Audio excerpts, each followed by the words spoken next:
Ayan, magandang araw po sa lahat. Andito po tayo ngayon sa ating taniman na kalabasa upang ipamalas sa inyo kung paano ang mag-pollination ng kalabasa. Ayan, ipapakita ko guys sa inyo step by step kung paano mag-pollination ng kalabasa upang hindi ma-abort o malaglag ang ating kalabasa dahil tag-ulan ngayon.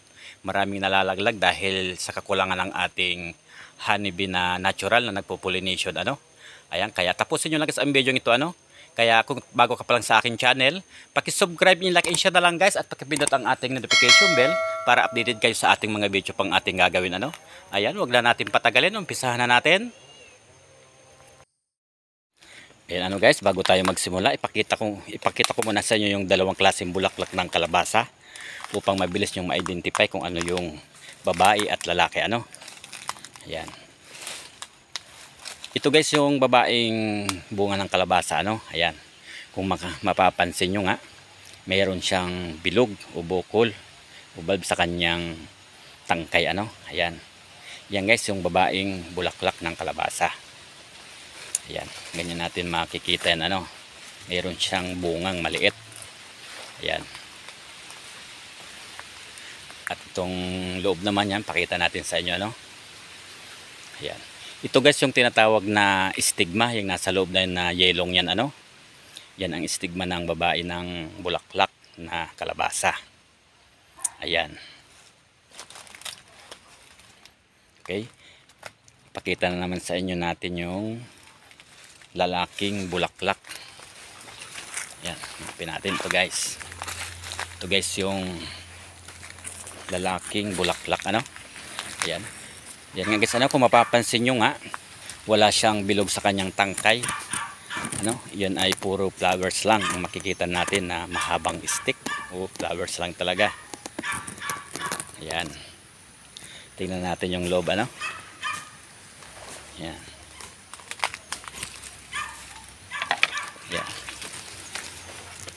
Ayan. Yan guys yung nasa loob na yung anther yan na tinatawag. Yan yung yelong mahabang yan. Anther yan na tinatawag. Yan.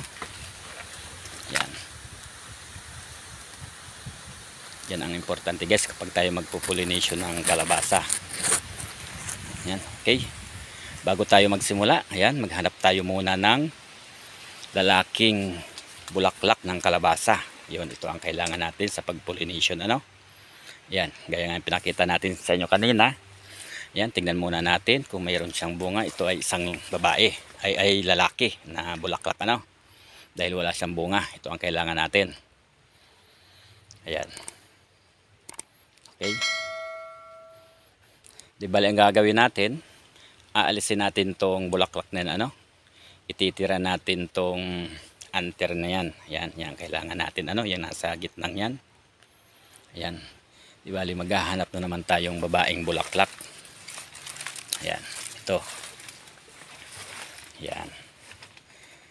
Ito guys yung babaeng bulaklak. Ayan, may bunga siya. Ayan, gaya ng pinakita natin sa inyo kanina. Ayan, Di bali ang gagawin nga natin. Ayan. Ayan. Yung anther, kikis-kis natin dito sa stigma ng babae. Ayan. Yan ang gagawin natin. Guys, kikis-kis lang natin yan dyan sa loob na yan. Yan, ganyan lang guys ang ating ginagawa. Yan, para yung pollinate niya ay maghalo sa kanyang anther. Yung stigma saka yung anther ng lalaki. Yan, ganyan lang guys ang pagpo-pollinate. Pagkatapos nga natin na maikis-kis yan, sinasara ko tong bulaklak ng babaeng to para kapag umulan man hindi mapasokan ng tubig, para hindi mabulok ang kanyang flowers. Ayan, sara lang natin yan para hindi mapasokan ng tubig. Ayan. Ayan guys, ganyan lang kadali. Di bali magpo-pollinate tayo guys ng kalabasa kapag umaga kasi nakabuka o nakabukadkad ang kanyang bulaklak. Huwag tayo magpo-pollinate ng hapon dahil yun ay mga nakasara na. Mas maganda kapag umaga, bukang-buka ang kanyang mga bulaklak. Ayan. Ganun lang guys. Ayan. Ganito guys, ang nangyayari kapag hindi agad natin ma-pollination ng ating kalabasa. Na-abort siya o nahuhulog, nagiging itim. Ayan, nabubulok. Yan, sayang.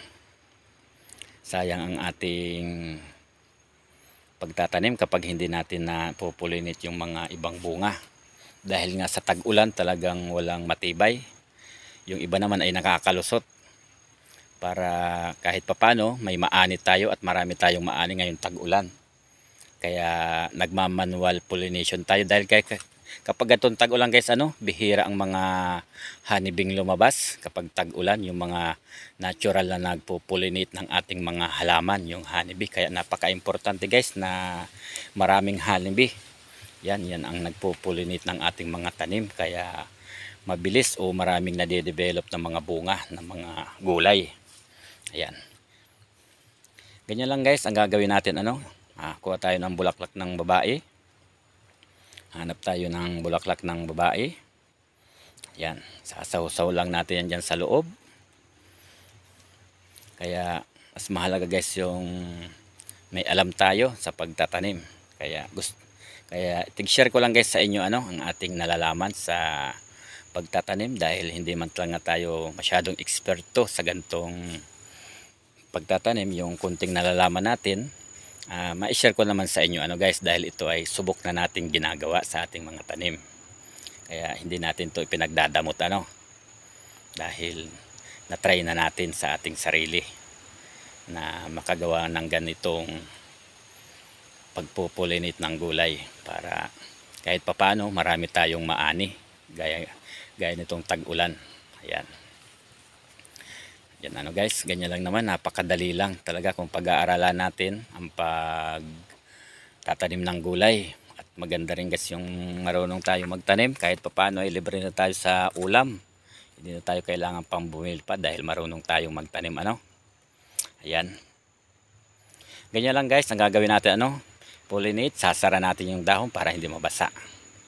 Ayan, tiyagaan lang talaga guys para talagang marami tayong maani. Ayun, ganyan lang guys yung pagpo-pollinate ng kalabasa, Di bali pasilip ko pa yung ibang tanim natin na gulay dito na hinalo natin sa kalabasa, Di bali magkasama sila o sabay nating itinanim. Yan gaya nito, upo. Yan, namumunga na rin siya. Ito guys, yung upo Ganda ng kanyang bunga.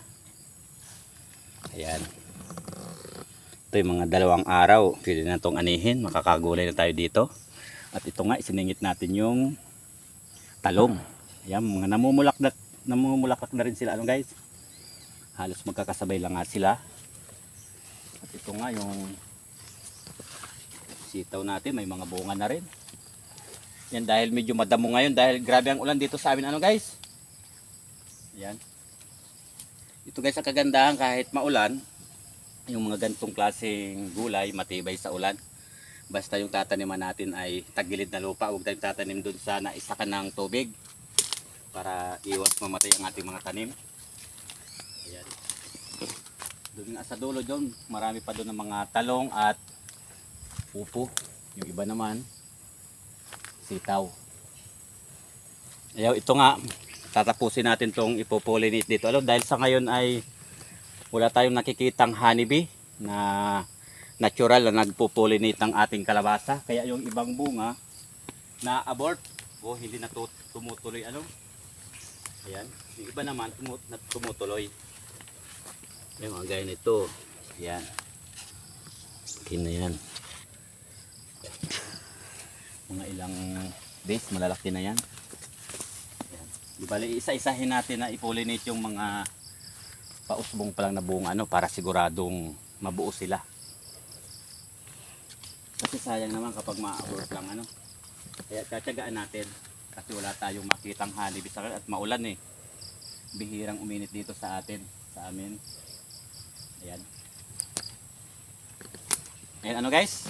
Kung nagustuhan nyo guys ang ating video, paki-subscribe, in-like, and share na lang guys at paki-pindot ang ating notification bell para updated kayo sa ating pang mga video ng ating gagawin Ayan, hanggang dito lang Ipamalas TV, nagbibigay ng idea at kaalaman.